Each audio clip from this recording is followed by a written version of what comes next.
ओ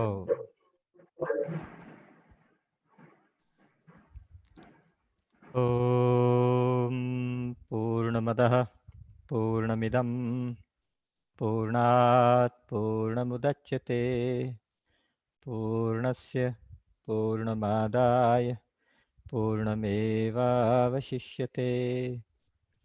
काले वर्षतु पर्जन्यः पृथिवी शस्यशालिनी देशोऽयं क्षोभरहितो ब्राह्मणाः सन्तु निर्भयाः त्वमेव माता च पिता त्वमेव त्वमेव बन्धुश्च सखा त्वमेव त्वमेव विद्या द्रविणं त्वमेव त्वमेव सर्वं मम देवदेव सर्वे भवन्तु सुखिनः सर्वे सन्तु निरामयाः सर्वे भद्राणि पश्यन्तु मा कश्चित् दुःखभाग् भवेत् न त्वहं कामये राज्यं स्वर्गं न पुनर्भवं कामये दुःखतप्तानां प्राणिनामार्तनाशनम् वंशी विभूषितकरान्नवनीरदाभात् पीताम्बरादरुणबिम्बफलाधरोष्ठात् पूर्णेन्दुसुन्दरमुखादरविन्द्रनेत्रात् कृष्णात् परं किमपि तत्त्वमहं न जाने वसुदेवसुतं देवं कंसचाणूरमर्दनं देवकी परमानन्दं कृष्णं वन्दे जगद्गुरुम् कार्पण्यदोषोपहतः स्वभावः पृच्छामि त्वां धर्मसम्मूढचेताः यच्छ्रेयस्यान्निश्चितं ब्रूहि तन्मे शिष्यस्तेऽहं शाधि मां त्वां प्रपन्नम् कृष्णाय वासुदेवाय हरये परमात्मने प्रणतक्लेशनाशाय गोविन्दाय नमो नमः सच्चिदानन्दरूपाय विश्वोत्पत्त्यादिहेतवे तापत्रयविनाशाय श्रीकृष्णाय वयं नुमः प्रपन्नपारिजाताय स्तोत्रवेत्रैकपाणये ज्ञानमुद्राय कृष्णाय गीतामृतदुहे नमः। बोलिए गीता गोपाल की जय, सच्चिदानंद भगवान की जय। राम राम राम।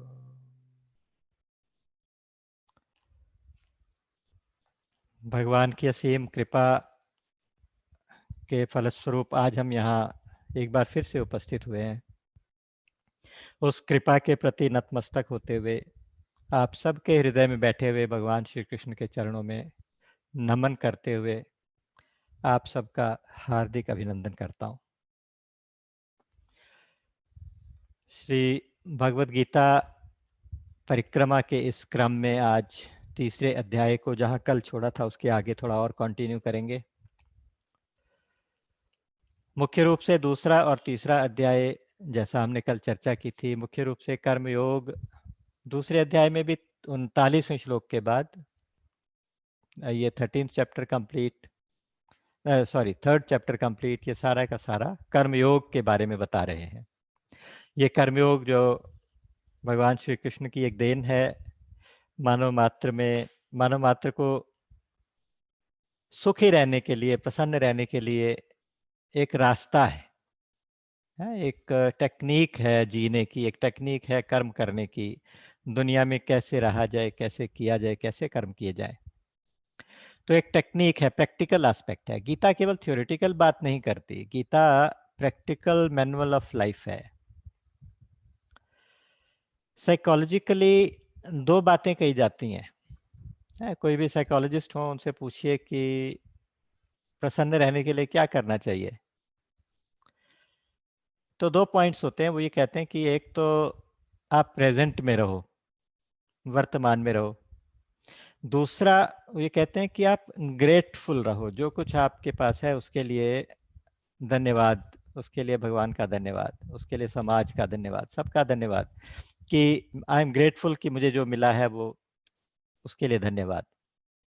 आज जो हमारी परिस्थिति है उसके लिए कृतज्ञता, ग्रेटफुलनेस, ये 2 चीज़ें ऐसी हैं जो सारे साइकोलॉजिस्ट, सारे साइकियाट्रिस्ट ये कहते हैं कि ये 2 चीज़ें इम्पोर्टेंट हैं, अगर आप अच्छे से खुश रह के जीना चाहते हैं। अगर आप इनको एनालाइज़ करें, भगवान श्री कृष्ण भी तो कर्मयोग में यही 2 ही तो बातें बताते हैं।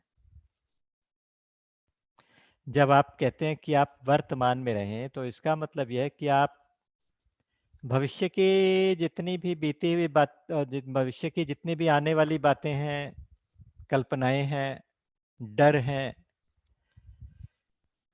आगे क्या होना चाहिए, कहीं ऐसा तो नहीं हो जाएगा, आगे क्या होगा, इस तरह के जो कुछ फ़ियर्स हैं और कुछ कामनाएँ हैं कि आगे क्या होना चाहिए, हम आगे अपने जीवन के साथ क्या चाहते हैं, उधर हमारा ध्यान बहुत ज़्यादा भटकता रहता है। उसी तरह से बैक में अगर देखा जाए, तो पीछे बीते हुए जीवन में क्या-क्या घटनाएँ हो चुकी हैं, उधर भी हमारा ध्यान भटकता रहता है। कैसा हो गया, कैसा होना चाहिए था, कैसा नहीं होना चाहिए था, इन बातों के ऊपर हमारी आपको शायद विश्वास नहीं होगा अगर मैं ये कहूँ कि जैसे आज हम यहाँ बैठे हैं, तो हमारा मन 50% तो भविष्य में रहता है और 50% पास्ट में रहता है, भूतकाल में रहता है। आज की डेट में कोई-कोई एक थॉट हो जाए तो आज को सोचते हैं, अदरवाइज़ ज़्यादातर थॉट्स या तो फ्यूचर के होते हैं या तो पास्ट के होते हैं। आप कभी बहुत गौर करके ध्यान में बैठें तो देखें कि थॉट्स कहाँ-कहाँ जा रहे हैं, आपका मन कहाँ-कहाँ भाग रहा है। तो पता चलेगा मन कभी फ्यूचर में चला जाता है, कभी पास्ट में चला जाता है। और प्रसन्न रहने का सूत्र ये है कि आज जो परिस्थिति मिली है, उस परिस्थिति में प्रसन्न रहें, उस परिस्थिति में रहें, वर्तमान में रहें, प्रेज़ेंट में रहें। केवल हमें दृष्टिकोण ही बदलने होते हैं अपने, है ना? हमें अपने सृष्टि को नहीं बदल सकते, हम दृष्टि को बदल सकते हैं, हमारा सोचने का क्या नज़रिया है, उसको बदल सकते हैं बस। बाकी घटनाएँ तो सेम है, वही घटती रहेंगी, जो आज हमारे साथ परिस्थिति है, वो तो होती ऐसी है, ऐसी ही रहेगी। हम परिस्थितियों को बदलने में स्वतंत्र नहीं हैं, परिस्थिति का सदुपयोग करने में स्वतंत्र हैं। जिस परिस्थिति में हम हैं, उसमें हम बेस्ट क्या कर सकते हैं, उस करने में हम स्वतंत्र हैं। तो अगर आप वर्तमान में रहने की बात करें, तो कर्मयोग कहता है कि आप वर्तमान में करने में सावधान रहिए। सावधान रहने का मतलब कि आपकी जो आज की ड्यूटी है, उसको आप बहुत सावधानी से, अच्छे प्रकार से, अपने पूरे मनोयोग से, पूरी इच्छा शक्ति के साथ उसको आप कर दीजिए। फिर आगे क्या होगा, क्या होना चाहिए, कहीं ऐसा ना हो जाए, उन बातों को ना सोचें, उन बातों की तरफ ध्यान ना दें। जब फ्यूचर आएगा, तो तब देखी जाएगी। वास्तव में ये कंटिन्यूटी है कि जो कल पास्ट था, आज प्रेज़ेंट बना, कल यही जो कल पास्ट था, आज प्रेज़ेंट बना, फिर फ्यूचर आएगा तो वो प्रेज़ेंट बन के पास्ट हो जाएगा। एक ये एक चलती आ रही है, सीक्वेंस चलती आ रही है जिसमें प्रेज़ेंट के लिए बहुत कम स्कोप रहता है।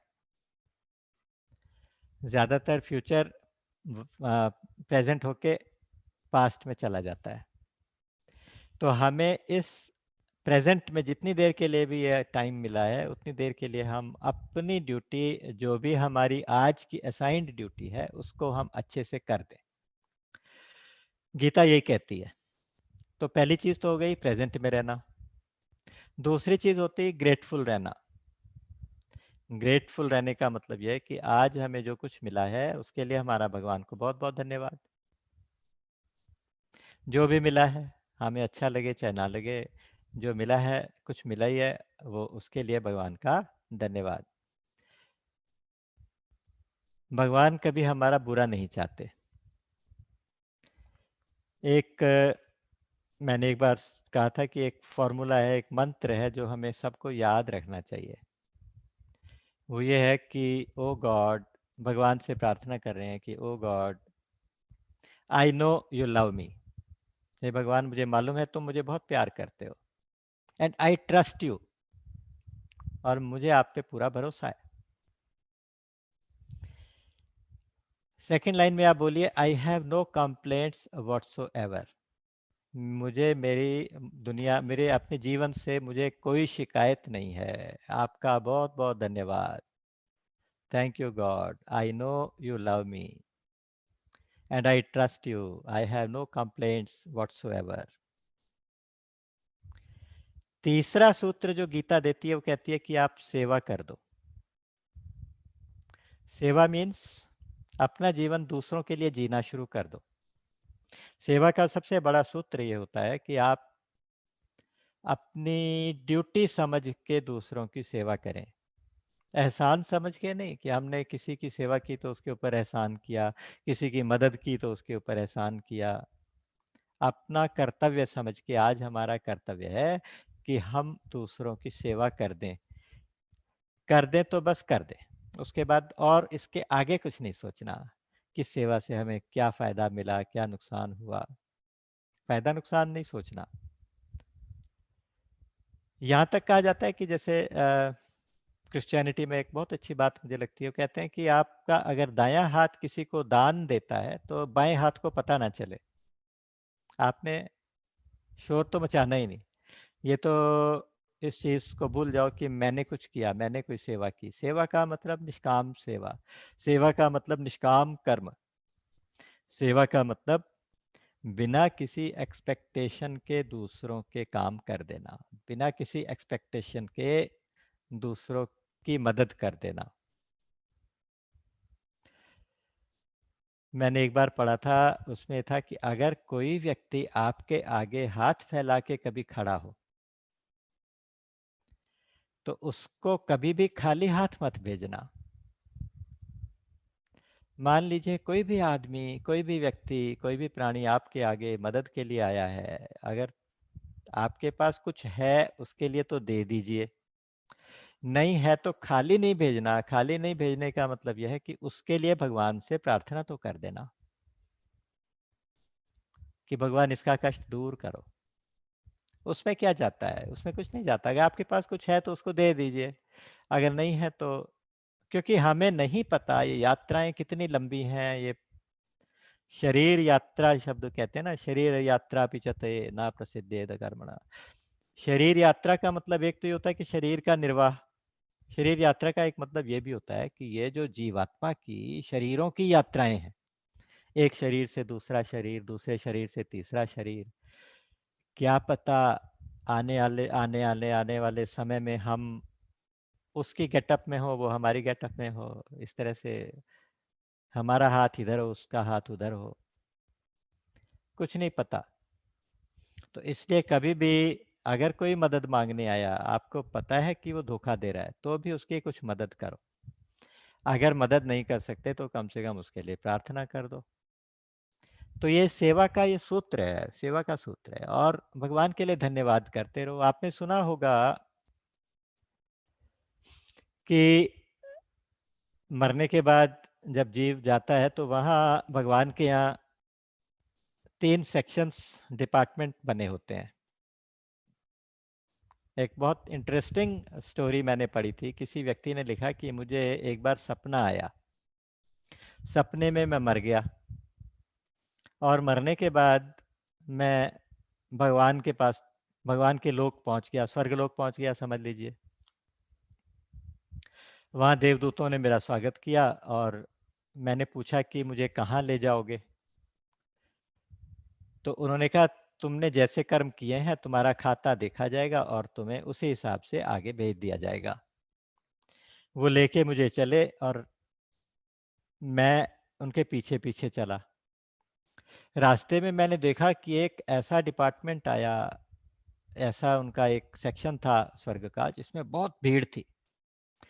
बहुत सारे क्लर्क्स लगे थे, बहुत सारे लोग काम करने में लगे थे धड़ाधड़ धड़ाधड़, और वो बहुत सारी चिट्ठियों को सॉर्ट आउट कर रहे थे। लेटर्स थे उनके पास, सॉर्ट आउट करके एक इकट्ठा कर रहा था, दूसरा उसको वो रजिस्टर कर रहा था, उसके ऊपर स्टैंपिंग कर रहा था।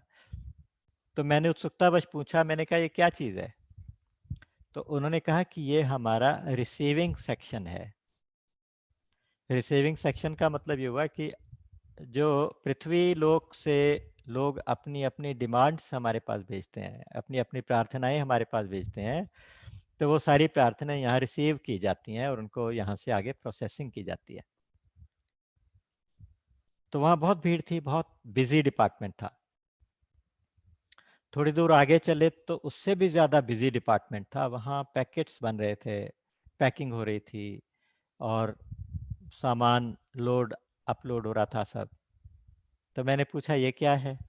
वो बोले ये हमारा डिस्पैच सेक्शन है, कि यहाँ से जो जो जीवों ने मांगा है, जो जो प्रार्थनाएं की हैं, उनकी प्रार्थनाओं को उनका जवाब दिया जा, डिस्पैच किया जा रहा है उनके लिए। ये डिस्पैच सेक्शन भी बहुत बिजी था। तीसरा, थोड़ा और आगे चले तो एक और डिपार्टमेंट था। उस डिपार्टमेंट में दो चार क्लर्क बैठे ऊँघ रहे थे, उनके पास कोई काम ही नहीं था करने को। तो मैंने पूछा ये कौन सा डिपार्टमेंट है? तो पता चला ये एक्नॉलेजमेंट डिपार्टमेंट है, कि जो मनुष्यों की ज़रूरतें पूरी होती हैं, वो एक्नॉलेज करने के लिए हमें जो लेटर्स लिखते हैं वो यहाँ रिसीव किए जाते हैं। मनुष्य का ये स्वभाव है कि वो सब कुछ रिसीव कर लेता है, सब कुछ प्रार्थना करता है, फिर उसको रिसीव भी करता है, लेकिन एक्नॉलेज नहीं करता। तो एक्नॉलेज करने के लिए सिर्फ दो ही शब्द होते हैं। एक ही, हिंदी में तो एक ही होता है, धन्यवाद। इंग्लिश में दो हो सकते हैं, थैंक यू। ये थैंक यू कहने में भी हम कंजूसी करते हैं। बस केवल अपना दृष्टिकोण बदलना है कि आज हमें जो कुछ मिला है, वो जितना मिला है हम उसमें खुश हैं। प्रभु आपका बहुत धन्यवाद। जब हम उनको धन्यवाद देंगे तो फिर उनको आगे कुछ कहने लायक भी होंगे। पहले जो मिला वही कुछ कम नहीं है, उसी को निभाने के काबिल नहीं हूँ, है ना? एक कहते थे। दृष्टिकोण की बात मैं कर रहा था कि हमारी जैसे नजरिया होता है, नजरिया तो एक ही घटना, एक ही परिस्थिति, उसको आप कितनी तरह से कोड कर डिकोड कर सकते हैं। फॉर एग्जाम्पल, शिवरात्रि को शिवलिंग की पूजा हो रही, शिव पूजा हो रही है, रात्रि जागरण हो रहा है, कुछ लोग सो रहे हैं, कुछ जाग रहे हैं, कुछ प्रार्थना कर रहे हैं, बैठे हैं। उसमें क्या होता है कि अचानक एक चूहा आके शिवलिंग के ऊपर चढ़ा हुआ प्रसाद उठा के ले जाता है। किसी ने ऊपर उसके कुछ मिठाई चढ़ाई, और चूहा आया उस मिठाई को लेके दौड़ गया। कुछ भक्त बैठे हैं, एक भक्त ये देखता है कि जो शिव इस चूहे से अपनी रक्षा नहीं कर सकता, वो मेरी रक्षा क्या करेगा? उसको वहां से वैराग्य हो जाता है और वो उठ के उस पूजा से वापस चला जाता है। फाइन, ये एक नजरिया है। दूसरा भक्त है, वो इस घटना को देख के भगवान के आगे दंडवत करने लगता है, प्रणाम करने लगता है, कहता है कि वाह मेरे भोले बाबा, आप इतने छोटे छोटे जीवों के ऊपर भी इतनी कृपा करते हो, इतने छोटे छोटे जीवों का भी इतना ध्यान रखते हो। वो धन्यवाद कर रहा है भगवान का, वो भगवान को प्रणाम कर रहा है। और तीसरा आदमी कुछ और ही सोच रहा है। तीसरा आदमी देख रहा है इस घटना को, वो सोच रहा है कि वाह वाह मेरे भोले बाबा, आप इस रूप में आके हमारे नैवेद्य को स्वीकार कर रहे हो। आपकी लीला महान, आपकी लीला अपरंपार। कोई उस चूहे में भी शिव को देख रहा है, कोई शिव की उस चूहे के ऊपर कृपा देख रहा है, कोई ये देख रहा है कि चूहे से शिव अपनी रक्षा नहीं कर सकते। एक ही तो घटना है, उस घटना के कई कई कई उसके मतलब निकलते हैं। गीता हमें ये जीना सिखाती है कि एक ही परिस्थिति में आप क्या कर सकते हो, एक ही परिस्थिति में आप क्या क्या कर सकते हो। जब आपकी मर्जी की कोई परिस्थिति आई है, जो आपने चाहा और हो गया, जब ऐसी परिस्थिति आई तो आप क्या करो? जब ऐसी कोई परिस्थिति जो आपने नहीं मांगी और वो आ गई, या आपने नहीं चाही और वो आ गई, तो आप क्या करो? ऐसी परिस्थिति जो हमने चाही और हमें मिली, इसको हम कहते हैं अनुकूलता। अनुकूलता मतलब फेवरेबल कंडीशंस। तो उन फेवरेबल कंडीशंस में आपको जो कुछ मिला है, उसको आप उन लोगों के साथ शेयर करो जिनके कारण आपको खुशी मिली। जैसे आपको 1 करोड़ रुपए मिले, खुशी मिली, ठीक है। मान लीजिए आपके आसपास सारे गांव में हर इंसान को 1-1 करोड़ रुपए मिले, तो खुशी गायब हो गई। इसका मतलब हमें जो खुशी मिली थी 1 करोड़ मिलने की, 1 करोड़ रुपए मिलने की, वो इस वजह से मिली थी क्योंकि वो दूसरों के पास, जिनके पास नहीं था, उनको देख के हमें खुशी मिली कि हम उनसे बेटर हो गए। तो जिनके कारण आपको खुशी मिली, उस खुशी को उनके साथ शेयर करो, उनके साथ बांट के खाओ।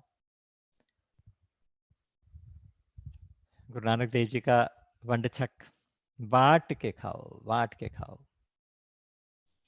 तो यहाँ वही बात गीता कहती है कि देवान भावयतानेन ते देवा भावयन्तु वः परस्परम भावयन्तः श्रेयो परम अवाप्स्यत्। कि आप यज्ञ द्वारा देवताओं को प्रसन्न करो, देवताओं की तुष्टि करो, देवताओं को दो, फिर बदले में देवता तुम्हारी इच्छित चीज़ों को, जो तुमने चाही वो देवता लोग तुम्हें दें। तुम देवताओं को पुष्ट करो, देवता तुम्हें पुष्ट करें, और इस तरह एक दूसरे की मदद करते हुए, एक दूसरे को पुष्ट करते हुए परम कल्याण को प्राप्त हो। ये प्रजापति ब्रह्मा जी का संदेश है, उपदेश है, आदेश है गीता के अनुसार। तो एक दूसरे की मदद का ये मतलब नहीं कि जैसे एक बहुत सुंदर एग्जाम्पल मैं बताता हूँ, इसका अर्थ ऐसे ना निकाला जाए। जैसे एक बच्चे ने अपनी टीचर से कहा कि मैडम आप हमें कहती हैं कि एक दूसरे की मदद करनी चाहिए, तो जो मदद करने वाले होते हैं वो अच्छे इंसान होते हैं, लेकिन जब हमारा एग्जाम होता है ना तो आप अच्छा इंसान बनती हो और ना ही हमें बनने देती हो। मतलब आप हमारी मदद नहीं करते और हम आपस में एक दूसरे की मदद करना चाहते हैं तो आप हमें करने नहीं देती। तो टीचर ने बात सुनी तो बाकी सब बच्चे हंस पड़े। टीचर को बेइज्जती महसूस हुई, टीचर ने उठा के उसको थप्पड़ मार दिया और बच्चा, छोटा बच्चा था, रोने लगा। अब रोते को देख के टीचर भी थोड़ा सा पिघली, उसने फिर उसको उठा के प्यार किया और कहा कि नहीं बेटा देखो, मैं तुम्हें बहुत प्रेम करती हूँ, तुम्हें अच्छी बातें सिखाना चाहती हूँ, मैं चाहती हूँ कि तुम बहुत अच्छे बनो, क्योंकि मैं तुमसे प्रेम करती हूँ इसलिए तुम्हें थप्पड़ मारा। अब बच्चा अभी, आजकल के बच्चे तो आपको पता ही है कैसे होते हैं, वो बोला कि मैडम प्रेम तो हम इससे ज़्यादा आपको करते हैं लेकिन बता नहीं सकते, लेकिन हम एक्सप्रेस नहीं कर सकते। तो देखिए, अच्छा इंसान बनने का मतलब ये नहीं कि गलत कामों में भी एक दूसरे की मदद करो। कहने का मतलब यहाँ पे जो पॉइंट था वो ये था कि ये सारी बातें अच्छे कामों के लिए है ना, जो कर्तव्य कर्म है उन कर्तव्य कर्म करते हुए आप, देवता कौन है? देवताओं की जो तुष्टि करनी है, देवताओं की पुष्टि करनी, देवता कौन है? देवता का मतलब होता है देने वाला। आप हिसाब लगाइए कि आपको किस किसने दिया। हम जब इस दुनिया में आए थे तो क्या था हमारे पास और हमारी हालत क्या थी? हम टोटली डिपेंडेंट, पैरालाइज्ड जैसे होते हैं ना, बिल्कुल आंखें भी मुश्किल से खुलती थी और अपनी किसी भी नीड के लिए हम टोटली डिपेंडेंट थे। हमें उस स्टेज से इमेजिन करके सोचिए कि किस किसने क्या क्या दिया। हमें माँ से मिला, पिता से मिला, गुरुओं से मिला, समाज से मिला, कहीं से हमें बोलना सीखा, कहीं से हमने खाना सीखा, कहीं से हमने रहना सीखा, कहीं से अच्छी आदतें सीखी। सब कुछ हमें कहीं न कहीं से मिला। और तो और ये शरीर भी तो हमें माँ-बाप ने दिया, हमें शरीर भी कहाँ से शरीर भी अपना थोड़ी है, ये तो कहीं से मिला। वो बात और है कि अब शरीर के ऊपर आप कह सकते हो कि ये किसका शरीर है, वो बात और हो जाएगी। तो अ, हमें जिससे जो कुछ मिला, हमें उसको वापस करना है। माता-पिता ने दिया तो माता-पिता देवता हैं। मातृदेवो भव, पितृदेवो भव। माता को देवता समझ के उनकी पूजा करो, पिता को देवता समझ के पूजा करो। आचार्य देवो भव, आचार्य को देवता समझो। आचार्य भी देवता हैं, समाज भी देवता है। ये सारी की सारी जितनी सृष्टि है, ये सब हमें दे ही तो रही है। आप देखिए, हवा मिल रही है, वायु देवता कहते हैं हम। वायु हमें प्राण दे रही है। उसके अलावा जल, ये भी वरुण भी देवता मानते हैं हम। अग्नि देवता, ये जितने भी देवता हैं, ये प्रकृति के जितने तत्व हैं, ये सारे हमारे लिए देवता हैं। तो इनको हमें वापस देना है। वापस कैसे देना है कि हमें इस सृष्टि के चक्र में, मैंने कल सृष्टि चक्र की थोड़ी सी चर्चा की थी कि एक साइकिल होता है, जैसे छोटे बच्चों को पढ़ाते हैं ना कि पहले इवेपोरेशन, फिर कंडेंसेशन, फिर प्रेसिपिटेशन। 3 स्टेप्स होते हैं कि जैसे समुद्र में से, नदियों में से पानी सूर्य के रास्ते इवेपोरेट हुआ, वो बादल में कंडेंस हो गया, कंडेंस होके फिर प्रेसिपिटेट होके पृथ्वी पे आया, वहाँ पे आया जहाँ उसकी ज़रूरत थी, और वहाँ से फिर वो नदियों में गया, फिर वो ऊपर गया। तो कहने का मतलब है ये एक साइकिल चल रहा है। इस साइकिल में कोई भी तत्व अपने पास कुछ भी नहीं रख रहा। जब सूर्य ने जल खींचा तो सूर्य ने अपने पास नहीं रखा, उसको बादल को दे दिया। बादल ने जब जल लिया तो उसने अपने पास नहीं रखा, पृथ्वी को दे दिया। पृथ्वी ने जब जल लिया तो उसमें जब बीज डाला गया तो उसने भी अपने पास नहीं रखा, बीज को अनंत गुना करके वापस कर दिया। और वही जल पृथ्वी के माध्यम से, नदियों के माध्यम से समुद्र में पहुंचा। किसी ने अपने पास कुछ नहीं रखा। ये यज्ञ की भावना है। सबने अपनी आहुति इस सृष्टि चक्र में डाली।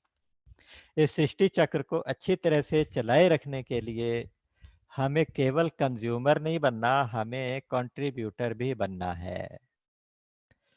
मॉनसून आ रहा है, हमने कुछ पेड़ लगाने हैं। पेड़ों से हमें इतना कुछ मिला, तो हमें पेड़ लगा के सृष्टि को वापस करने, धरती को वापस करने हैं।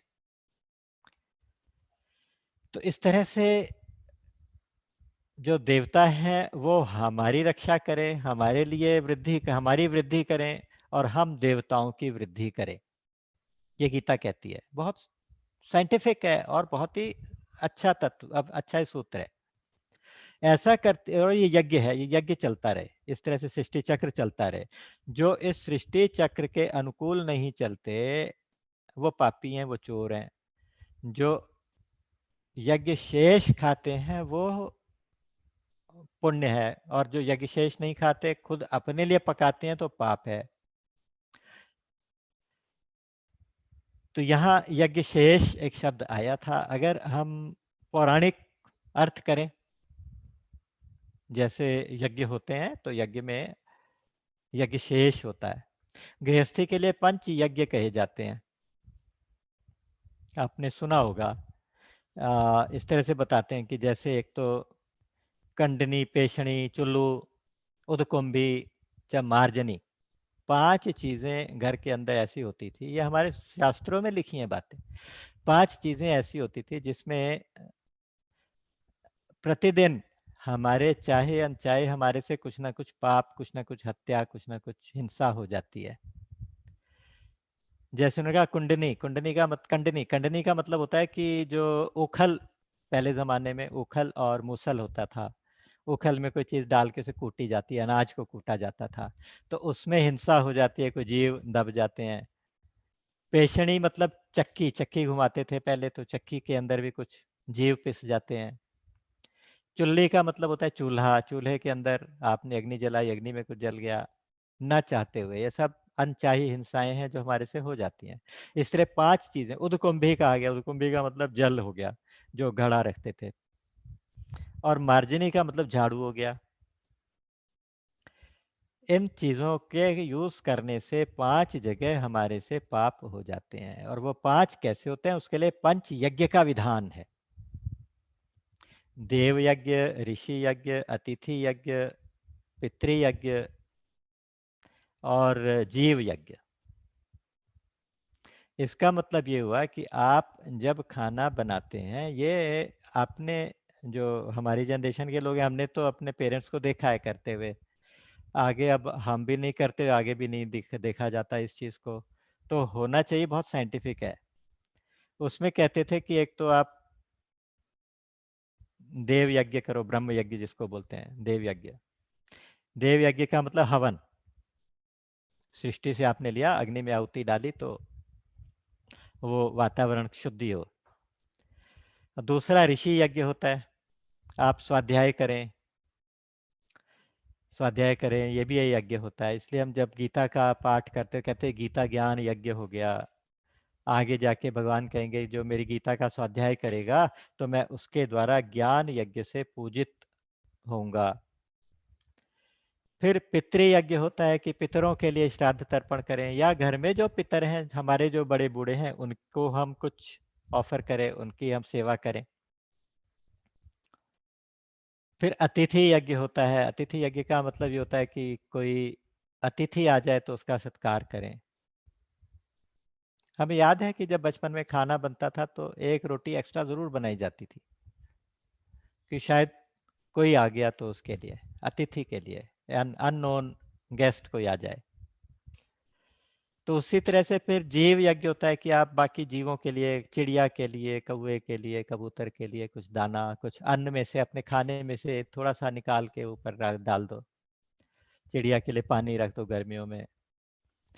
तो ये 5 यज्ञ करने से, 5 जगह हुई हिंसा से जो पाप हुए, हम उनसे छूट जाते हैं।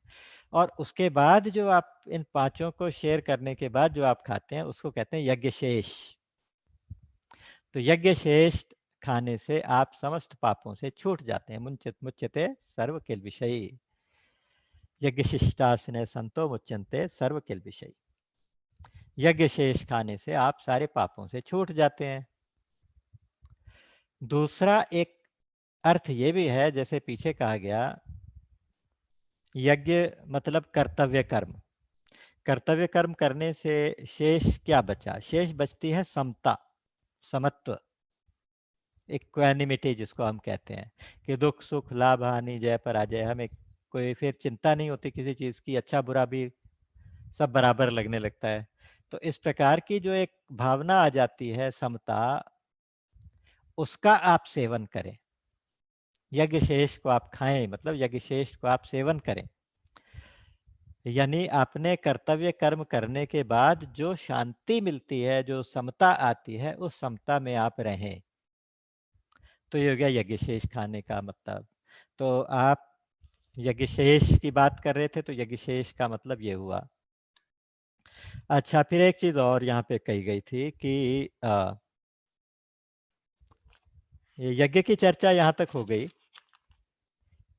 और एक सृष्टि का क्रम भी हमने बता दिया। फिर कहा कि जो इस सृष्टि क्रम के अनुसार नहीं बरतते, एवं प्रवर्तितम चक्रम नानुवर्तयति यः अघायुरिंद्रियारामो मोघम पार्थ स जीवति। जो व्यक्ति इस सृष्टि चक्र के अनुसार नहीं जीता, अर्थात देने की भावना से नहीं जीता, उसके पास जो है वो अपने पास संग्रह करना चाहता है, अपने पास रखे रहना चाहता है, तो एक तरह से उस सृष्टि के देने वाले क्रम को डिस्टर्ब कर रहा है, तो वो व्यक्ति अघायुर इंद्रिया रामो, इंद्रिया राम है। इंद्रिया राम मतलब वो सिर्फ इंद्रियों के पोषण में लगा हुआ है, सिर्फ अपने अपने तक ध्यान रखता है, अपनी इंद्रियों तक ध्यान रखता है, बस दूसरों का जो ध्यान नहीं रखता, ऐसा व्यक्ति अघायु है। अघायु मतलब पापात्मा है, पापी है।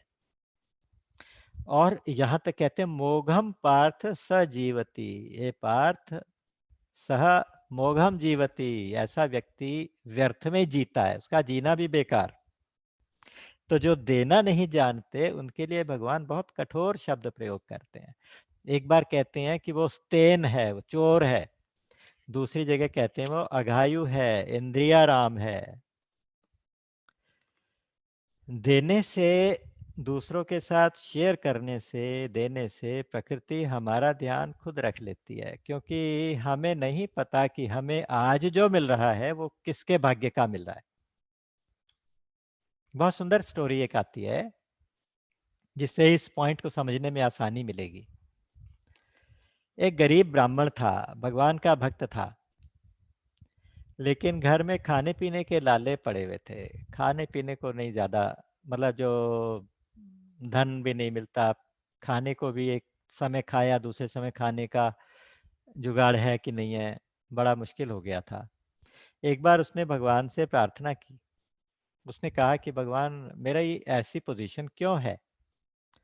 तो रात को उसको सपना आया। भगवान आए, उन्होंने कहा कि आप जो पूछ रहे थे कि क्या कारण है आपको नहीं मिलता, तो बात यह है कि आपकी आयु है, टोटल जो आपको आयु मिली है वो 70 साल की आयु मिली है। और आपके जो प्रारब्ध में, जो आपके भाग्य में टोटल 5 बोरी अनाज है। टोटल अनाज 5 बोरी, वो 70 साल तक कैसे चले? तो उसमें से थोड़ा-थोड़ा आपको रोज़ मिलता रहता है। अगर एक साथ दे दें तो फिर 70 साल कैसे काटोगे? तो उस ब्राह्मण ने सपने में भगवान से कहा कि भगवान, मुझे आगे का कुछ नहीं, मुझे मेरे 5 बोरी आज दे दो। मेरे 5 बोरी अनाज मुझे आज ही दे दो। ऐसा कहा, नींद खुल गई। तो बेचारा दोबारा सो गया, लेकिन जब सुबह उठा तो उसने देखा कि अरे, दरवाजे के बाहर 5 बोरी गेहूं रखे हुए, 5 बोरी अनाज। तो वो समझ गया कि ये जो सपना था, भगवान ने मुझे आज सपना सच कर दिया। वो बिल्कुल नहीं घबराया कि चलो ये मेरा आज आखिरी दिन है। उसने क्या किया कि वो 5 बोरी अनाज लेके उसको पिसवा के और उसका भंडारा कर दिया। बहुत सारे गरीबों को बुला के सबको खूब भरपेट भोजन खिलाया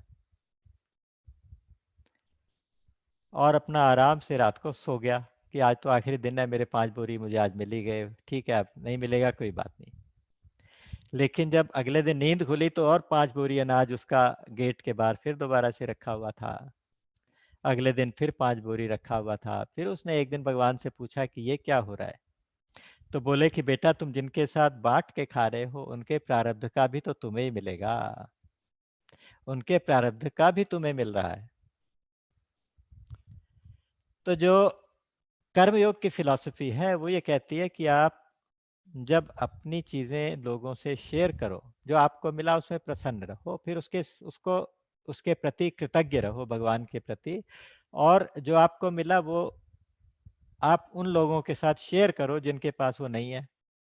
जब आप शेयर करोगे तो आपको कभी कोई कमी नहीं हो सकती। ये बिल्कुल याद करने वाली बात है। लेकिन बस हमारी जो लोभ है, हमारी जो लालच है, हमारा जो भोग और संग्रह की प्रवृत्ति है ना, वो हमें ये सब करने नहीं देती। भगवान ने पीछे कहा था, भोग ऐश्वर्य प्रसक्ता नाम तया अपहृत चेतसाम। भोग और ऐश्वर्य में लगे हुए जो लोग हैं, आज हम खूब सारा सुख भोग लें, आप खूब सारी चीजें हमें मिल जाएं और वो संग्रह कर लें आगे के लिए। ये संग्रह भी बहुत खराब चीज है। एक सेठ जी थे, उनको एक बार उन्होंने अपने मुनीम से कहा कि देखो, हमारे पास बहुत कुछ है, बहुत अच्छा व्यापार है, सब कुछ है, आप हमारे अकाउंट्स देख के बताओ कि हमारे असेट्स, हमारे पैसा, बैंक बैलेंस कितना है, उससे कितने टाइम तक का काम चल जाएगा। तो अकाउंट्स देखे गए, मुनीम जी ने कहा कि सेठ जी, आपके पास इतनी चीजें, इतना पैसा, इतनी प्रॉपर्टी है कि आपकी 7 पीढ़ियां अगर कुछ ना करें, बिल्कुल खाली बैठी रहें, तो भी आराम से बैठ के खा सकती हैं। अब सेठ जी को चिंता हो गई, बीमार हो गए चिंता की वजह से, कि हमारी 8वीं पीढ़ी का क्या होगा? अब हमारी 8वीं पीढ़ी का क्या होगा? वो चिंता में ग्रस्त हो गए और बीमार पड़ गए। सारे वैद्य हकीम फेल हो गए, पता ही ना चले कि किस वजह से बीमार हैं। फिर एक कोई संत आए, उन्होंने उनसे बैठ के कॉन्फिडेंस में पूछा कि सेठ जी आप क्या सोचते हो? तो बोले कि मुझे बस यही चिंता खाई जाती है कि मेरी 8वीं पीढ़ी का क्या होगा? 7 पीढ़ी का इंतज़ाम तो हो गया, 8वीं का कैसे होगा? तब उन्होंने कहा कि उसका भी एक तरीका है। आप रोज़ सुबह उठ के अपने हाथ से भोजन बनाएँ और उस भोजन को लेके आप किसी गरीब ब्राह्मण को आप दान दे दें। खुद जाना पड़ेगा, ये नहीं कि आपके बिहाफ़ पे कोई बनाए और जाके दे आए। तो उन्होंने कहा ये तो कोई ज़्यादा मुश्किल काम नहीं है। अगले दिन सुबह उठे, उन्होंने अपने हाथ से खाना बनाया, क्योंकि आदत तो थी नहीं, तो बनाते-बनाते काफ़ी देर हो गई। फिर भी उन्होंने खाना बनाया, थाल में भरा और पूछा कि आस-पास कोई गरीब ब्राह्मण, तो पता चला कि पास में ही एक ब्राह्मण देवता रहते हैं, उनको आप दे सकते हैं। तो उनके घर गए, दरवाज़ा खटकाया, तो ब्राह्मण जो थे वो तो कहीं सुबह-सुबह पूजा पाठ के लिए निकल गए थे। ब्राह्मणी घर में थीं, तो उनसे कहा कि माताजी आप ये रख लीजिए भोजन। तो उन्होंने कहा कि मुझे पूछना पड़ेगा, पंडित जी आ जाएँ, उनसे पूछना पड़ेगा आज। पंडित जी आए तो उनसे पूछा गया, तो बोले कि सेठ जी माफ़ कीजिएगा, आज का भोजन तो हम कर चुके। आज सुबह का भोजन हम कर चुके। तो सेठ जी ना कोई कोई बात नहीं, क्या हो गया? आप इसको रख लीजिए, रात को काम आ जाएगा, खराब नहीं होगा। बड़ा स्वाभाविक तरीके से उन्होंने कहा। तो सेठ जी बोले कि अभी का भोजन हो गया और जिसने अभी का दिया वो रात का नहीं देगा क्या? तो मुझे अभी रात की कोई चिंता नहीं है। मुझे तो अभी देखा, अभी का भोजन हो गया, तो बस मुझे क्षमा कीजिए कि मैं आपसे ये नहीं ले सकता। मैं अभी से रात का इंतज़ाम करके नहीं रख सकता। जब उन्होंने ये एक्सट्रीम देखी तो उनकी सारी तबीयत ठीक हो गई। जब उन्होंने देखा कि इसको तो जो भगवान पे भरोसा करते हैं, उनको अभी का खाना मिल गया, वो खुश हैं। अगली रात, उस दिन रात की चिंता भी नहीं कर रहे और मैं तो 8वीं पीढ़ी की चिंता कर रहा था। तो इस प्रकार से सिर्फ़ जब ज्ञान होता है, ज्ञान हमें थोड़ा-सा सोचने का एक तरीका बदल देता है। तो इसलिए उस सोचने के तरीके को बदल देने से हमारा सारा जीवन सफल हो जाता, सारा जीवन ठीक हो जाता है। तो आज जो हमारे पास है, आज की परिस्थिति में हम प्रसन्न रहें, कृतज्ञ रहें भगवान के लिए। तो ये कर्म योग के कुछ सूत्र थे जिनकी चर्चा हम करते आ रहे हैं बार-बार, और इस प्रकार से उन्होंने कहा कि देखो, अ, एक 2 श्लोकों में एक बहुत अच्छी बात भगवान ने कही है कि जिसके कर्मयोग की निष्ठा सिद्ध हो जाती है, जो स्थितप्रज्ञता की अवस्था में आ जाते हैं, तो वो संसार के ऊपर फिर डिपेंड नहीं करते। यस्त्वात्मरतिरेव स्यात् आत्मतृप्तश्च मानवः आत्मन्येव च संतुष्टः। आत्मरति, आत्मा में ही संतुष्ट, अपने आप से ही प्रीति है बस।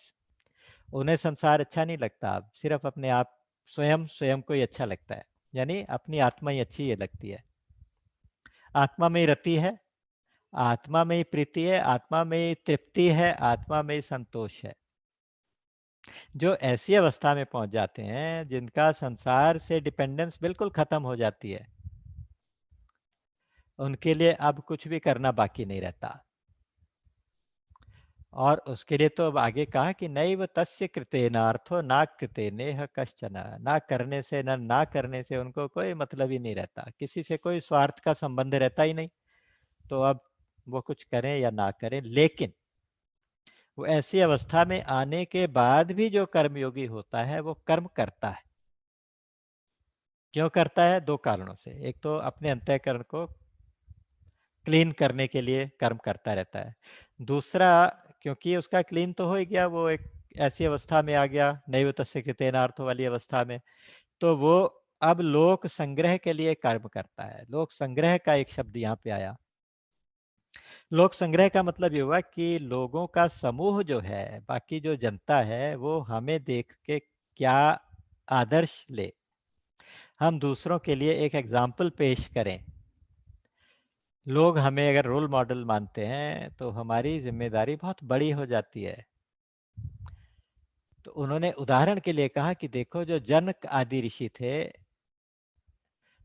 उन लोगों ने भी कर्म से ही सिद्धि प्राप्त की है।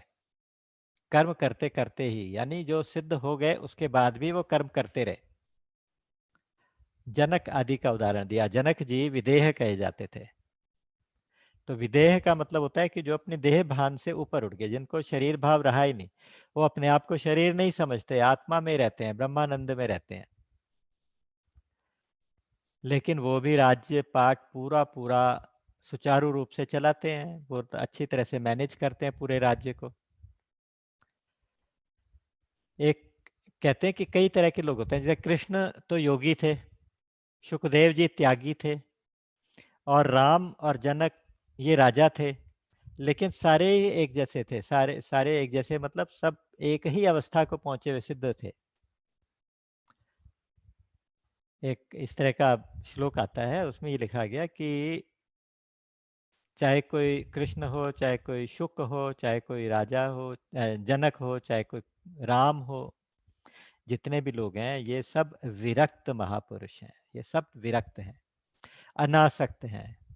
अनासक्त का मतलब होता है कि जो किसी से अटैच नहीं होते, संसार से, नाशवान चीज़ों से, परिवर्तनशील चीज़ों से, यानी जितने भी ऑब्जेक्ट्स, जितने भी प्राणी, जो कुछ भी चेंजेबल है और पेरिशेबल है, अगर किसी चीज़ में चेंज आ रहा है और वो विनाश की तरफ जा रही है, तो उसमें हमारा कोई संबंध नहीं है, इसलिए उसमें वो आसक्त नहीं, उसमें अटैच होते ही नहीं।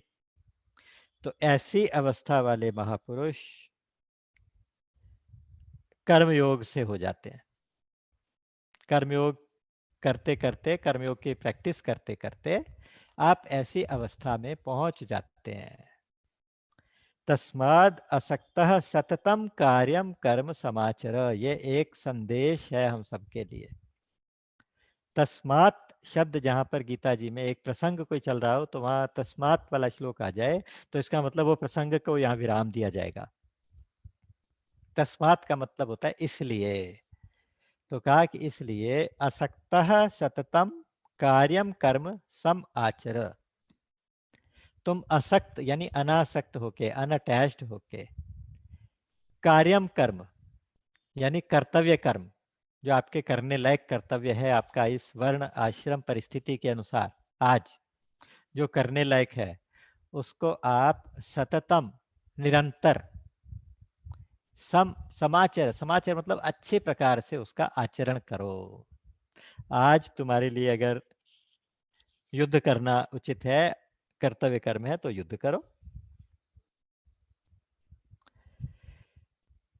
और जनक आदि का उदाहरण दे दिया, और साथ में उसका कारण ये बताया, यद यदा चरति श्रेष्ठस्तत्तदेवेतरो जनः स यत् प्रमाणम कुरुते लोकस्त्वदनुवर्तते तदनुवर्तते। इसका मतलब यह है कि श्रेष्ठ पुरुष जैसा जैसा आचरण करता है, अन्य लोग भी उसको देख के वैसा वैसा करने लगते हैं। आप देखते हैं कि ये महात्मा जी ऐसे करते हैं, हमारे गुरु जी ऐसे करते हैं, तो आप भी वैसे ही करने लगते हैं। अगर आपके गुरु जी सिद्ध हो गए हैं, उनको अब कुछ करना कराना बाकी नहीं रहा, फिर भी वो पूरा संध्या पाठ करेंगे, पूरा नियम करेंगे, ताकि शिष्य उसको देख के वैसा ही करे।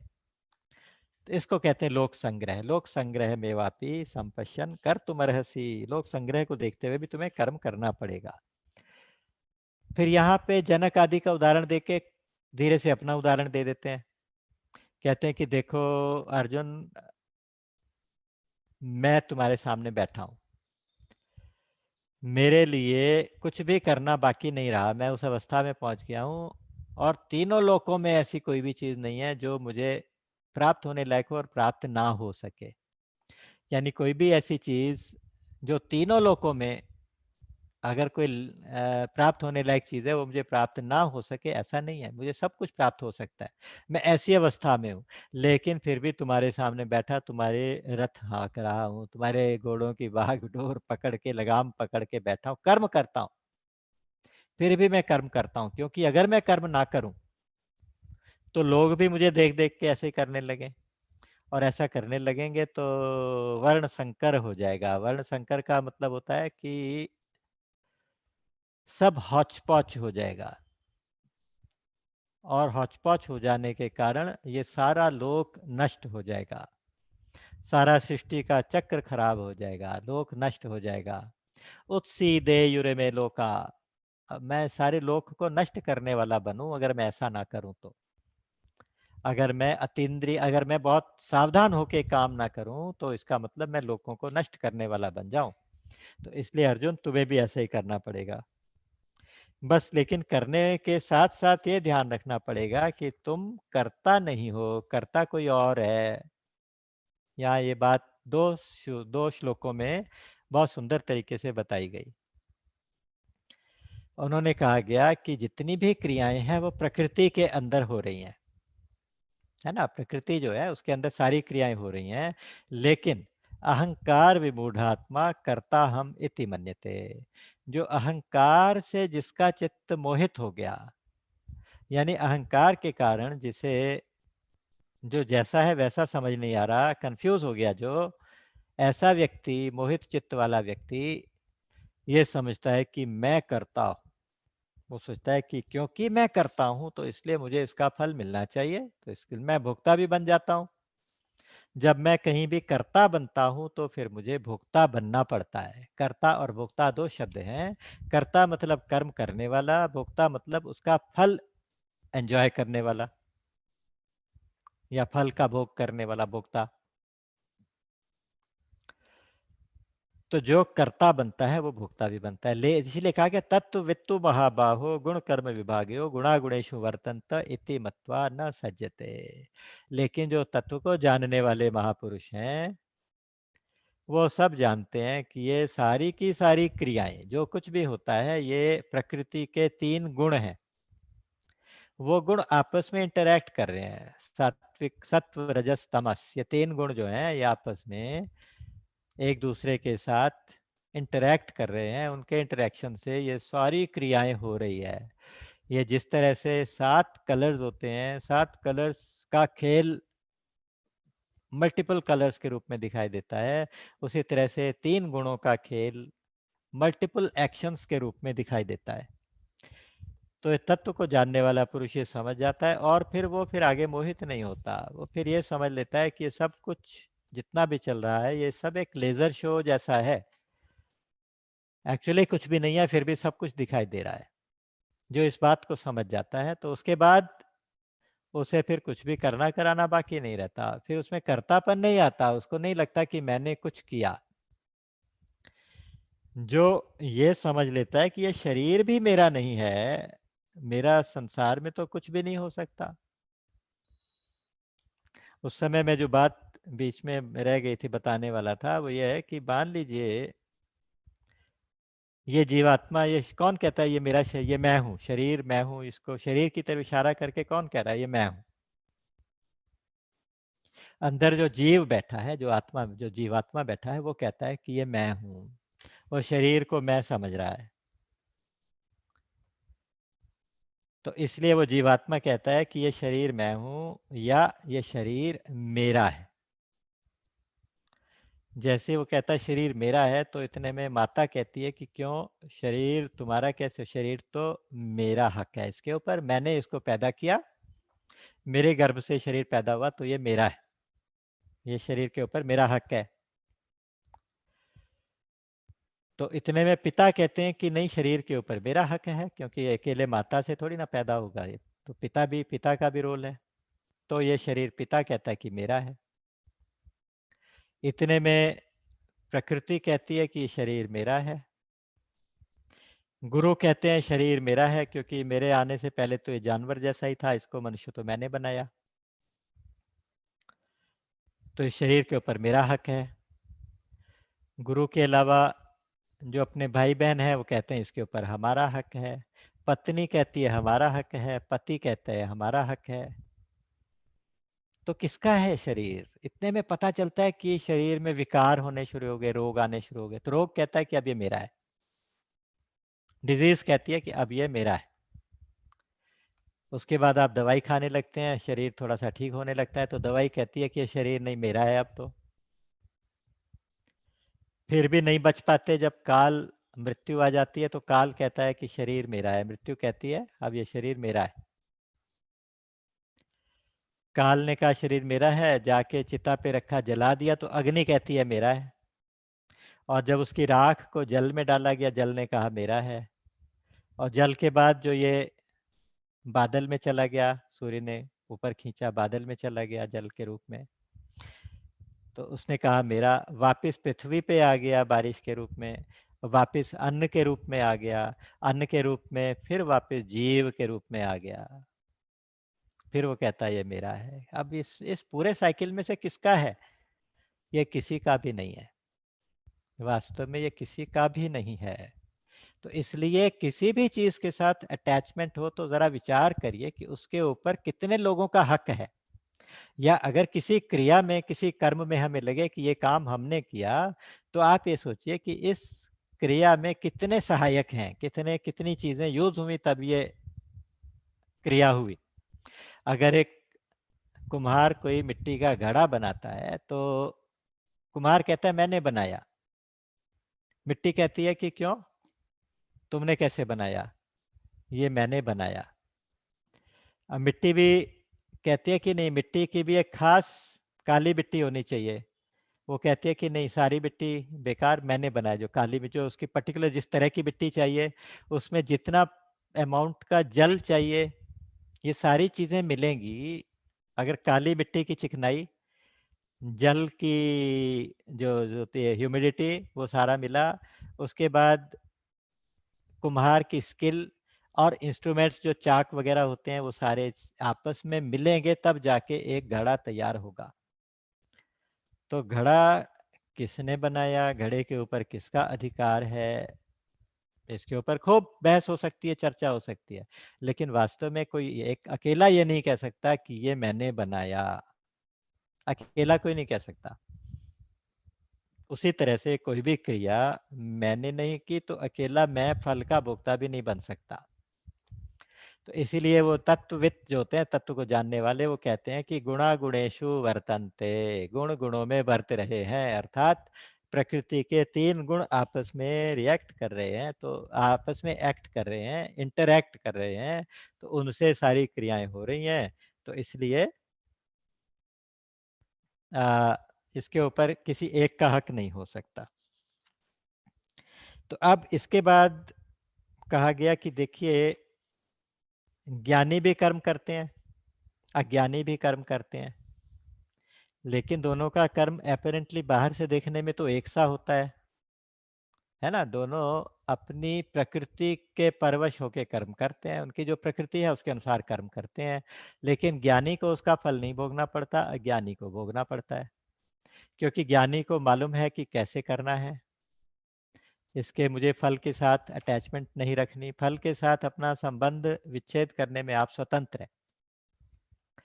इसका मतलब ये हुआ कि फल मिलेगा तो जैसा मिलेगा वैसा मैं एक्सेप्ट कर लूंगा, ये डिसीजन लेने के लिए आप स्वतंत्र हैं। लेकिन मुझे ऐसा ही फल मिलना चाहिए, ऐसा ही होना चाहिए, ये सोचने से आप अपनी टेंशन बढ़ाने के अलावा और कुछ नहीं करते, क्योंकि फल के ऊपर आपका कोई अधिकार नहीं होता। अच्छा, उस अवस्था में आने के लिए जिसमें आपको कोई फर्क ना पड़े, उसके लिए आपको कामनाओं को छोड़ना पड़ता है, इच्छाओं को छोड़ना पड़ता है, आगे आने वाली चिंताओं को छोड़ना पड़ता है। तो यहाँ अर्जुन ने एक प्रश्न किया भगवान से। उसने कहा कि आप भगवान ये बताओ कि मनुष्य नहीं चाहता कि वो गलत काम करे, फिर भी उससे हो जाते हैं जबरदस्ती। तो ऐसी कौन सी शक्ति है जो उससे गलत काम करवा देती है? और कहा कि आप ही इसको जवाब दे सकते हो, और किसी से जवाब मिलने की तो उम्मीद है नहीं। तो भगवान ने कहा काम एष क्रोध एष रजोगुण समुद्भव। केवल वो कामना है, इच्छा है, काम है। काम का अर्थ यहाँ पे है कामना। जो कामना अगर पूरी नहीं होती तो वही कामना क्रोध का रूप धारण कर लेती है। मान लीजिए कुछ हमने चाहा, नहीं हुआ, फिर हम उसके कॉज ढूंढते हैं, क्यों नहीं हुआ। नहीं हुआ तो किस कारण से नहीं हुआ। जिस कारण से नहीं हुआ, जिसकी वजह से हमें लगता है कि हमें सफलता नहीं मिली, हमें उसके ऊपर गुस्सा आता है। तो यही कामना है जो क्रोध का रूप धारण कर लेती है। काम एष क्रोध एष, और ये पैदा होते हैं रजोगुण से, या ये कहिए कि इनसे रजोगुण पैदा हो, ये आपस में विशेष सर्किल की तरह चलते हैं। रजोगुण हमें एक्शंस में लगाता है। रजोगुण का फल होता है दुख होना, तो हमें उससे दुख भी होता है और एक्शंस भी करते जाते हैं हम लगातार, दुख भी होता रहता है। तो काम एष क्रोध एष रजोगुण समुद्भवा। और ये काम कैसा है, कहते हैं महापापी है, बहुत खाने वाला है। बहुत खाने वाला मतलब अग्नि जैसा है, महाशनो महापापमा। और ये सबसे बड़ा वैरी है तुम्हारे कल्याण मार्ग में। महाशन इसलिए कहते हैं कि बहुत खाता है, यानी एक कामना पूरी करो तो दूसरी साथ के साथ तैयार होती है, एक के साथ कई कामनाएं और तैयार हो जाती हैं। और अनल की तरह से, अनल मतलब अग्नि, अग्नि में जो कुछ डालते जाओ सब भस्म हो जाता है, सब कुछ समाप्त होता जाता है, फिर और आहुतियां डालते जाओ, बस यही चलता है, यही सीक्वेंस है। तो इसे एक शब्द होता है अलम, इति अलम। अलम का मतलब संस्कृत में होता है बस, अब काफी है। जिसमें अलम नहीं हो, अनलम, उसको कहते हैं अग्नि। जो ये कभी ना कहे कि बस अब काफी है और आहुति मत डालो भाई, अब काफी है। नहीं, जितनी डालोगे, घी डालते जाओ, उतनी बढ़ती जाती है। न जातु काम है कामानाम उपभोगे न शाम्यति, हविषा कृष्ण वर्तमेव वर्ध एवाभिवर्धते भू एवाभिवर्धते। यानी जैसे अग्नि में आहुतियां डालते जाओ, ये अग्नि और भड़कती जाती है, उसी तरह से अपनी इच्छाओं को एक बार पूरा करते जाओ तो इच्छाएं और बढ़ती जाती हैं, ये कभी भी समाप्त नहीं होती। तुलसीदास जी ने कहा बुझे न काम अग्नि तुलसी कहे, विषय भोग बहु घीते। विषय भोग तो घी जैसे हैं, इसमें कामना की अग्नि में डालते जाओ और ये अग्नि बढ़ती जाती है, तो ये कभी भी बुझती नहीं है। तो इस प्रकार से उन्होंने कामना के बारे में बहुत कुछ कहा। कामनाओं का तो जाल ऐसा होता है कि बस एक के बाद एक फिर ज़रूरतें बढ़ती चली जाती हैं, एक के बाद एक बढ़ती जाती हैं। आपने वो स्टोरी सुनी होगी, जो एक महात्मा जी थे, बिल्कुल विरक्त संत थे, एकदम विरक्त। छोटी सी कुटिया में रहते थे, अपना भजन करते थे, दो चार शिष्य थे, वो उनकी सेवा करते रहते थे। तो जब रात को ध्यान में बैठते, उनके पास अपना कहने के लिए कुछ भी नहीं था। एक माला झोली थी और दो कौपीन थी। कौपीन मतलब लंगोटी। दो कौपीन थी, एक को पहनते थे, दूसरी को धो के डाल देते थे कुटिया में। अगले दिन तक वो सूख जाती थी तो पहले वाली को धो देते थे। तो ऐसे ही उनका बड़ा आराम से चलता था। एक बार क्या हुआ कि एक चूहा उनकी कौपीन को काट गया। तो कोई बात नहीं, थोड़ा सा कट गई तो उन्होंने फिर भी पहन लिया। अगले दिन फिर चूहा आया, फिर उसने काट लिया। तो थोड़े परेशान रहने लगे। तो किसी शिष्य ने कहा कि महाराज जी ऐसा करते हैं, एक बिल्ली पाल लेते हैं, फिर चूहे से देख देख के डर के भाग जाएगा। तो ठीक है, एक बिल्ली पाल ली गई। बिल्ली पाली तो अब बिल्ली को रोज दूध भी चाहिए। तो कभी कोई सेवक दूध ले आता कहीं से, कभी ले आता, कभी नहीं भी मिलता। तो अब क्या करें। उन्होंने कहा कि महाराज जी ऐसा करते हैं, कोई एक गाय बांध देते हैं। उन्होंने वहां पे एक गाय पाल ली, किसी सेवक ने दान में दे दी, गाय पाल गई, गाय बंध गई। और गाय के लिए रोज खाने पीने के लिए चारा चाहिए। उसके लिए आसपास के जंगल में उसे घूमने भेज देते, वो वहां पे चरती रहती। जब घास सूखने लगी तो उनका कि यहाँ छोटी सी ना जमीन, जंगल की जमीन है, या थोड़ी सी खेती कर देते हैं, इसके खाने लायक छोटे छोटे पत्ते वाली, हरे हरे पत्ते वाली चीजें वो उगा लेते हैं। तो उन्होंने वहाँ छोटी सी खेती कर ली। खेती करते करते क्या हुआ कि किसी ने कहा कि ये तो बड़ा मुश्किल है, गाय तो बारिश में खड़ी रहती है, उसके लिए एक छत डाल दी। तो गाय के लिए शेड हो गया, बिल्ली के लिए घर बन गया, कुटिया की शक्ल थोड़ी सी और बदल गई और आसपास खेती होने लगी। खेती को जंगली जानवरों से बचाने के लिए एक बाड़ लगा दी गई। किसी ने देखा कि महाराज जी ने फॉरेस्ट लैंड के ऊपर कब्जा कर लिया। उनकी कंप्लेंट हो गई और सरकारी नोटिस आ गया। जज के सामने पेश हुए, बोले कि महात्मा जी ये सब क्या है? तो महात्मा जी बोले कि महाराज ये कॉपीन का संसार है। ये एक कॉपीन की वजह से इतनी बड़ी दुनिया बन गई, मुझे पता नहीं चला।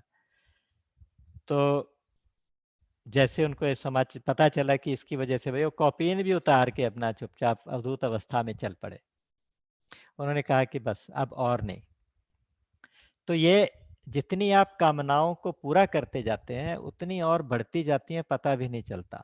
जैसे अग्नि में घी डालते जाओ, अग्नि और बढ़ती जाती है। तो इसलिए उन्होंने कहा कि इस ये रहता कहाँ है, कामना रहती कहाँ है? इंद्रियस इंद्रियसार्थे। नहीं नहीं, उन्होंने कहा कि हाँ, ये ज्ञान को ढक देता है। आपका कर्म जो है, आपके जो काम है, ये ज्ञान को ढक देता है। उसके ढकने के 3 उदाहरण दिए।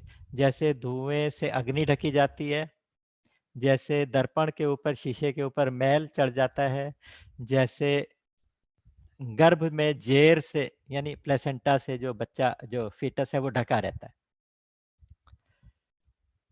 जो अग्नि वाला धुआं है उसको तो आप फूंक मार के उड़ा सकते हो। जो शीशे के ऊपर मैल जम गया है उसको आप थोड़ा रगड़ के छुड़ा सकते हो। लेकिन जो फीटस के ऊपर प्लेसेंटा है उसको आप काट के निकालते हो। तीनों में एफर्ट थोड़ा थोड़ा बढ़ता जाता है।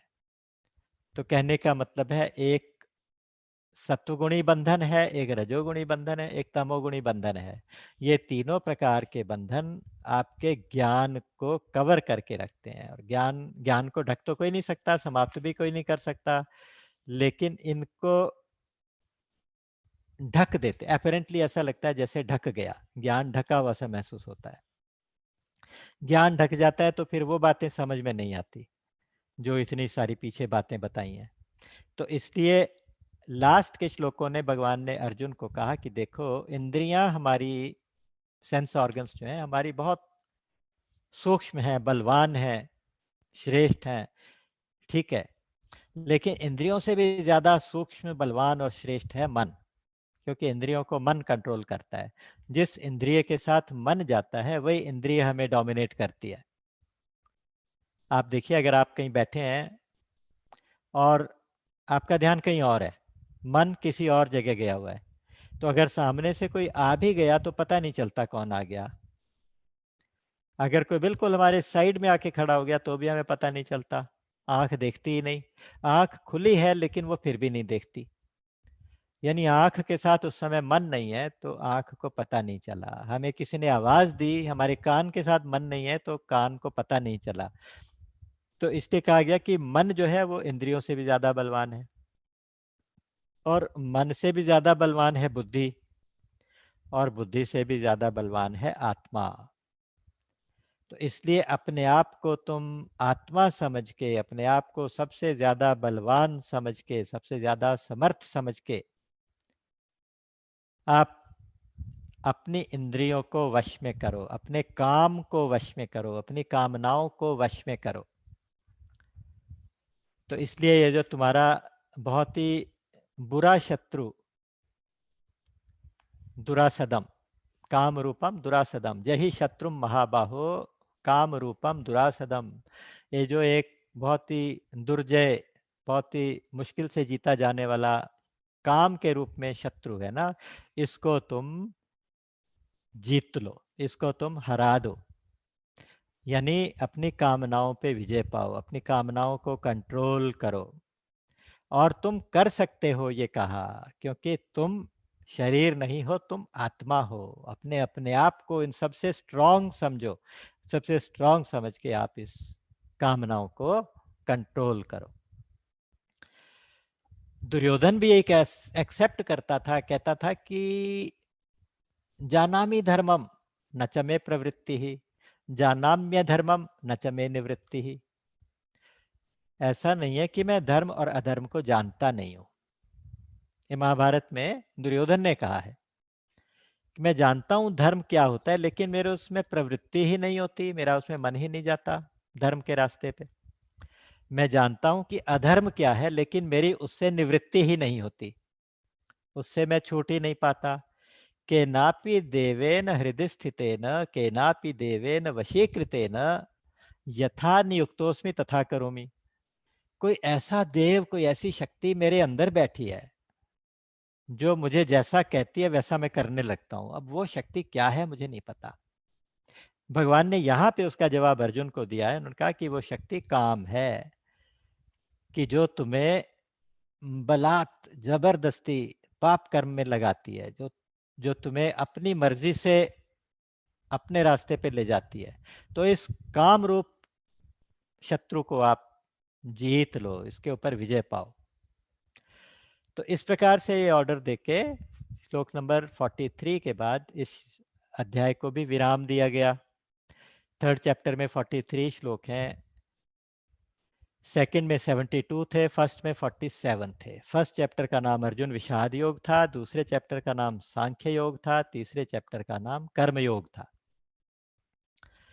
तो इसी कर्मयोग के इस सूत्रों को लेते हुए थोड़ा सा घर जाके चिंतन ज़रूर करेंगे कि हम कहाँ हैं, कहाँ स्टैंड करते हैं, और हमें अभी क्या करना बाकी है, हमें क्या करना चाहिए, हमें किस तरह से आगे बढ़ना चाहिए।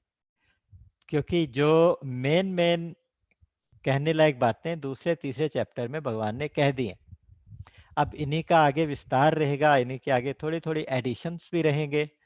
तो उसको अगर हम सार रूप में देखें कि इसका कर्मयोग का सार क्या है, लास्ट में जैसे अब कहते हैं ना कि टेक अवे मैसेज क्या है हमारा, पॉइंट्स 5-6 पॉइंट्स हैं जो आपको हमेशा याद रखने हैं, हम सबको याद रखने हैं, आपको मतलब हम सबको। पहली बात तो ये याद रखना है कि जितना कुछ दिखाई देने वाला जगत है ये रहेगा नहीं, ये चला जाएगा, ये जाने वाला है। Even this will pass away, ये सूत्र आपने याद रखना है। ये कर्मयोग के अभ्यास के लिए सबसे पहला सूत्र है कि ये शरीर, ये संसार सब चला जाएगा, कुछ भी नहीं रहेगा, सब चला जाएगा। जो कुछ भी आंखों से दिखाई देता है सब चला जाएगा, जो कुछ भी मन में आता है ये सब कुछ भी चला जाएगा, जो कुछ बुद्धि में आता है वो भी सब चला जाएगा। रहेगा केवल एक परमात्मा। तो जो चला जाएगा उसके साथ मेरा कोई संबंध नहीं है। जो हमेशा रहेगा मैं उसी का अंश हूं, ये हमें याद रखना है। जो हमेशा रहेगा अर्थात जो परमात्मा है, हम उसी का अंश हैं आत्मा के रूप में, यह हमें याद रखना है। और तीसरी बात हमें याद रखनी है कि शरीर मेरा नहीं है, शरीर मैं नहीं हूं, शरीर मेरा नहीं है, शरीर मेरे लिए भी नहीं है, और मुझे कुछ भी नहीं चाहिए। अगला पॉइंट याद रखना है कि मुझे अपने लिए कुछ नहीं करना, जो कुछ करना है आज से दूसरों के लिए करना है।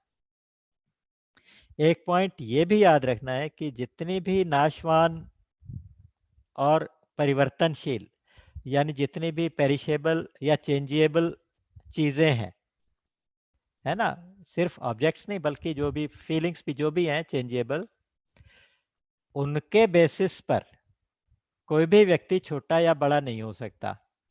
इस बात को याद रखना है कि अगर कोई किसी पद की वजह से, किसी पोस्ट की वजह से आज बड़ा आदमी है, आज की धन की वजह से या प्रॉपर्टी की वजह से भला बड़ा आदमी है, तो ये समझना हमारी भूल है, क्योंकि वो सब चला जाएगा।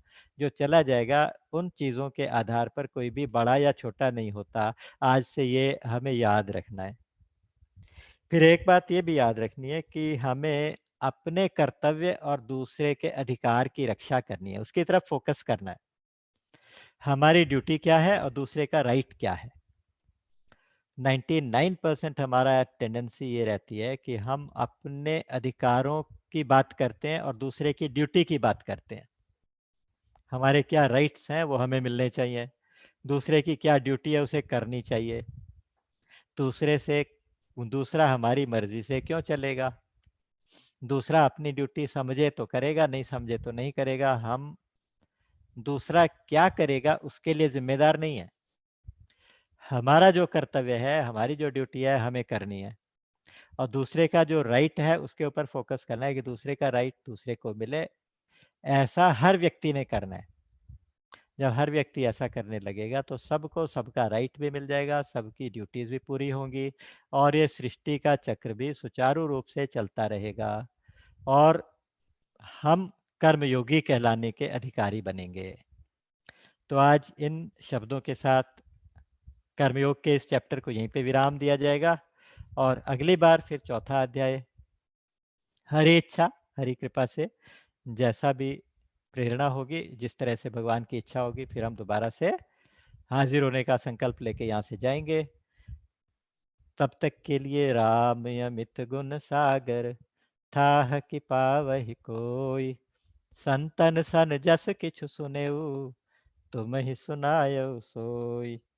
बोलिए गीता गोपाल की जय, जय सच्चिदानंद भगवान की जय। जय